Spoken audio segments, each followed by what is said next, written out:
أعوذ بالله من الشيطان الرجيم بسم الله الرحمن الرحيم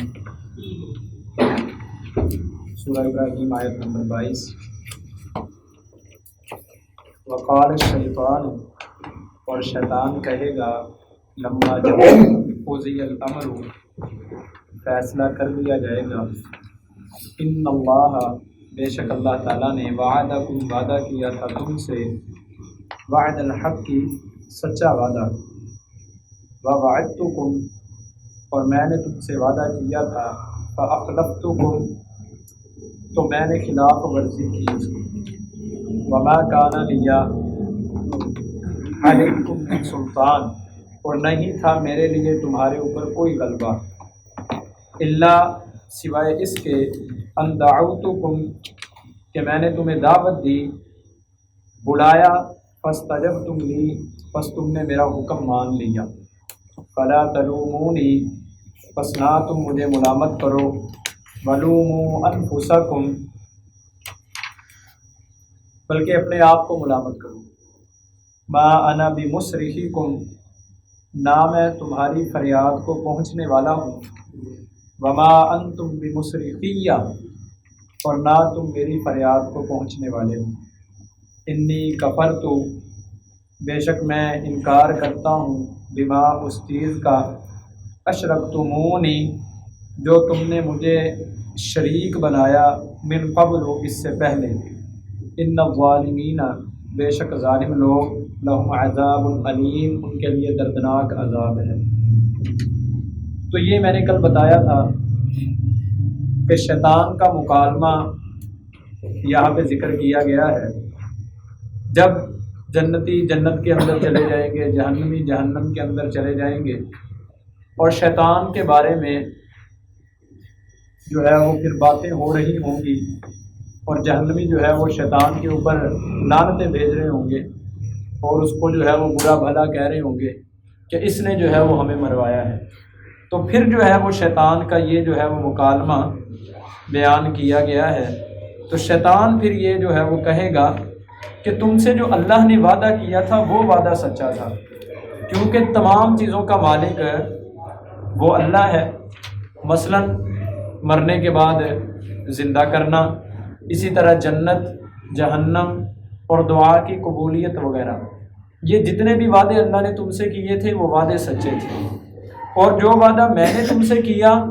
اس کو میں نے پورا نہیں کیا کیونکہ میرے پاس تو اختیار ہی کوئی نہیں تھا، میرا وعدہ جو ہے وہ جھوٹا تھا۔ یعنی میں نے تمہیں جو ہے وہ جو بھی باتیں بتلائیں، جو بھی تمہارے ذہنوں کے اندر ڈالیں کہ اس طرح کرو گے تو اس طرح ہو جائے گا، فلاں کو پکارو گے تو فلاں مشکل دور ہو جائے گی، فلاں کو نظر و نیاز چڑھاؤ گے تو فلاں جو ہے وہ مسئلہ تمہارا حل ہو جائے گا، یہ کام کرو گے تو یہ والی مصیبت جو ہے وہ تم سے ٹل جائے گی۔ تو میں نے جو تم سے وعدے کیے تھے میرا تو ان کے اوپر جو ہے وہ کوئی اختیار نہیں تھا، لہٰذا میں نے فاخلفتکم میں نے تو اپنے وعدوں کی جو ہے وہ خلاف ورزی کی ہے۔ اور قرآن نے دوسری جگہ سورۃ النساء میں بھی فرمایا نا یعدہم ویمنیہم، شیطان جو ہے وہ ان کو امیدیں دلاتا تھا، آرزویں دلاتا تھا اور ان سے وعدے کرتا تھا۔ وما یعدہم الشیطان الا غرورا، اور شیطان جو ان سے وعدے کرتا تھا وہ سوائے دھوکے کے اور کچھ بھی نہیں تھا۔ اسی لیے ہم سے بھی یہی کہا گیا، ہمیں بھی قرآن نے یہی تعلیم دی کہ تم وہی وعدہ کرو جس کو تم پورا کر سکو، اور پھر جو وعدہ کرو اس کے اندر بھی یہ کہو کہ اگر اللہ نے چاہا تو میں ایسا کروں گا۔ وَلَا تَقُولَنَّ لِشَيْءٍ إِنِّي فَاعِلٌ ذَلِكَ غَدًا، سورۃ کہف میں فرمایا نا آیت نمبر 23 اور 24 میں کہ ہرگز کسی چیز کے لیے یہ نہ کہو کہ میں یہ کام کل جو ہے وہ کروں گا، إِلَّا أَن يَشَاءَ اللَّهُ، مگر یہ کہ اللہ چاہے۔ اگر اللہ چاہے تو پھر ہی وہ کام ہوگا، کیونکہ اصل اختیار اللہ کے پاس ہے اور ہم سب کے سب جو ہے وہ اللہ رب العالمین کے تابع ہیں۔ اور وما کان لی علیکم من سلطان، میرا جو ہے وہ تمہارے اوپر کوئی غلبہ نہیں تھا۔ غلبہ دو طرح کا ہوتا ہے، ایک ہوتا ہے حکومتی اعتبار سے غلبہ، یعنی کسی کے پاس اختیار ہے، اس کے پاس ڈنڈا ہے، وہ اس سے اپنی بات منوا لے۔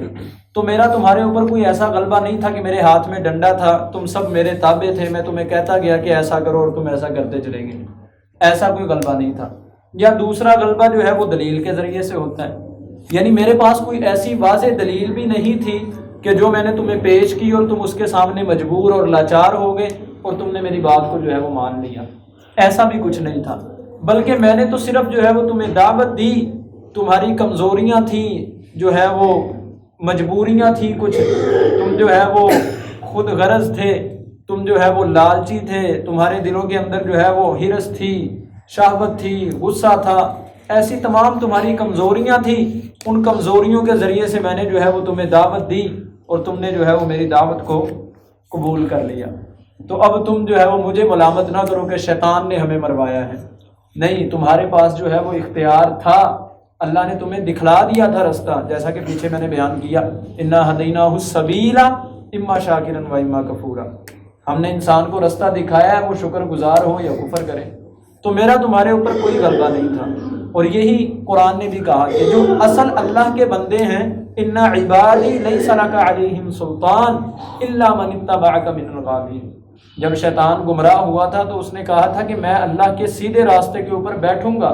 اور اللہ کے بندوں کو گمراہ کروں گا، تو وہاں پہ اللہ رب العالمین نے فرمایا تھا کہ جو میرے بندے ہوں گے ان کے اوپر تیرا کوئی غلبہ نہیں ہوگا، مگر جو تیرے راستے کی پیروی کریں گے وہ گمراہ ہو جائیں گے۔ تو اصل اللہ کے بندے کون ہیں؟ ان الذین اتقوا اذا مسهم طائف من الشیطان تذکروا فاذا هم مبصرون، بے شک وہ لوگ جنہوں نے تقوی اختیار کیا، شیطان کی طرف سے ان کو کوئی چیز پہنچے بھی، کوئی وسوسہ شیطان ڈالے بھی، ان کو ورگلائے بھی، تو فوراً وہ جو ہے وہ چوکنے ہو جاتے ہیں اور ہوشیار ہو جاتے ہیں، اور اپنی عقل اور بصیرت سے کام لیتے ہوئے اللہ سے ڈر اور اللہ کے خوف کی وجہ سے دوبارہ اللہ کے راستے کے اوپر آ جاتے ہیں۔ تو اس کا یہ غلبہ جو ہے وہ کمزور ایمان والے لوگوں پر ہوتا ہے، متقی اور پرہیزگار شخص کے اوپر اللہ کا جو صحیح طور پہ بندہ ہے اس کے اوپر جو ہے وہ شیطان کا کوئی غلبہ نہیں ہے۔ اسی طرح فرمایا کہ میرا جو ہے وہ تمہارے اوپر کوئی غلبہ نہیں تھا، بلکہ میں نے تو تمہیں دعوت دی اور تم نے جو ہے وہ میری دعوت کو قبول کر لیا۔ ما انا بمصرخکم وما انتم بمصرخی، صراخ میں ہوتا ہے چیخنا، چلانا، تو تم اب چیخو پکار کر رہے ہو، چلا رہے ہو کہ ہماری کوئی فریاد کو پہنچے، ایسی چیخو پکار جو کسی کی فریاد کا جو ہے وہ باعث بنے، تو تم جو ہے وہ پکار رہے ہو، تو یہ پکارنا جو ہے وہ تمہیں کوئی کام نہیں دے گا، کیونکہ میں جو ہے وہ تمہاری داد رسی کرنے والا نہیں ہوں، میں تمہاری پکار کے اوپر جو ہے وہ کچھ بھی کرنے والا نہیں، اور نہ تم میرے پکار کے اوپر جو ہے وہ میری کو مدد کرنے والے ہو۔ وما انتم بمصرخی، مصرخی اصل میں مصرخین تھا، یہ جمع مذکر سالم کا صیغہ تھا، تو یا متکلم کی طرف مضاف ہونے کی وجہ سے نون گرا تو دو یا اکٹھی ہوئی، یا کو یا کے اندر مدغم کر دیا گیا تو مصرخیہ ہو گیا، یعنی میرا جو ہے وہ تمہارے اوپر کوئی اختیار نہیں تھا، اپنے آپ کو ملامت کرو، مجھے ملامت نہ کرو، اور اب ملامت کے بعد بھی اگر تم یہ کہو کہ اب میں تمہارے کو کام آ سکوں گا، تو میرا تم سے جھگڑا کرنا یا تمہارا مجھ سے جھگڑا کرنا یہ فضول ہے۔ انی کفرت بما اشرکتمون من قبل، اور یہ دیکھو انکار کر دے گا، کہے گا کہ میں ہر اس چیز کا انکار کرتا ہوں جو تم نے مجھے شریک کیا اس سے پہلے اللہ کے معاملے کے اندر۔ کیوں؟ حکم اللہ کا ماننا چاہیے تھا، کیونکہ اللہ رب العالمین کے پاس اختیارات تھے، اللہ کا وعدہ سچا تھا، حکم اللہ کا ماننا چاہیے تھا، تم نے میرا حکم مانا، لہٰذا یہ تم نے شرک کیا، کیونکہ حکم ماننا بھی اصل میں عبادت ہی کا حصہ ہے، تو لہٰذا تم نے اللہ کی بجائے میرا حکم مانا، تو یہ تم نے جو ہے وہ شرک کیا۔ تو یہ جو ہے وہ اس سے بھی جو ہے وہ صاف لا تعلقی کا جو ہے وہ اظہار کر دے گا کہ تم نے جو ہے وہ میری پیروی نہیں کی، بلکہ جو ہے وہ اپنی خواہشات کی پیروی کی ہے، اور تم نے جو ہے وہ اللہ کے بجائے اپنے جو ہے وہ وہم و گمان کے بنائے ہوئے دستگیروں کو اور معبودوں کو جو ہے وہ داتاؤں کو جو ہے وہ پکارتے رہے ہو، جیسے قرآن نے دوسرے مقام پہ بھی فرمایا نا، سورۃ النجم کی آیت نمبر 23 میں، ان یتبعون الا الظن وما تهوى الانفس، وہ کس چیز کو پکارتے تھے؟ گمان کی پیروی کرتے تھے اور ان چیزوں کے پیچھے چلتے تھے جن کو جو ہے وہ ان کا دل چاہتا تھا۔ ان الظالمین لهم عذاب علیم، بے شک ظالموں کے لیے جو ہے وہ دردناک عذاب ہے۔ یہ بطور اعتراف شیطان کی آخری بات کا حصہ بھی ہو سکتا ہے، اور یہ اللہ رب العالمین کا بھی جو ہے وہ فرمان ہو سکتا ہے، دونوں طرح جو ہے وہ مفسرین نے بیان کیا ہے۔ یعنی اس اگر شیطان کا کہا جائے، اس کو شیطان کی آخری بات کا جو ہے وہ حصہ آخری بات مانا جائے، تو پھر اس کا مطلب یہ کہ اس نے اس سے پہلے کچھ باتیں گنوائی، جو 6 باتیں اس نے اس سے پہلے جو ہے وہ کہہ دی تھی کہ میرا وعدہ جھوٹا تھا، میرا تم پر غلبہ کوئی نہیں تھا، تم نے دلیل سے خالی دعوت کو قبول کیا، میرے پاس کوئی ایسی دلیل نہیں تھی کہ تم میری دعوت کو قبول کرتے، یعنی دلیل سے خالی دعوت قبول کی، مجھے ملامت کرنے کی بجائے اپنے آپ کو ملامت کرو، اور میں تمہاری کوئی مدد نہیں کر سکتا، اور تم نے جو مجھے شریک بنایا تھا میں اسے نہیں مانتا۔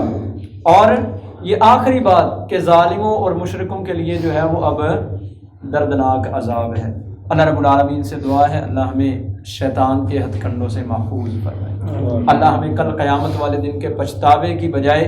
دنیا ہی کے اندر شیطان کی جو ہے وہ چالوں سے محفوظ فرمائے، اور اللہ صرف اپنا حکم بجانے کی، اپنا حکم ماننے کی توفیق نصیب فرمائے۔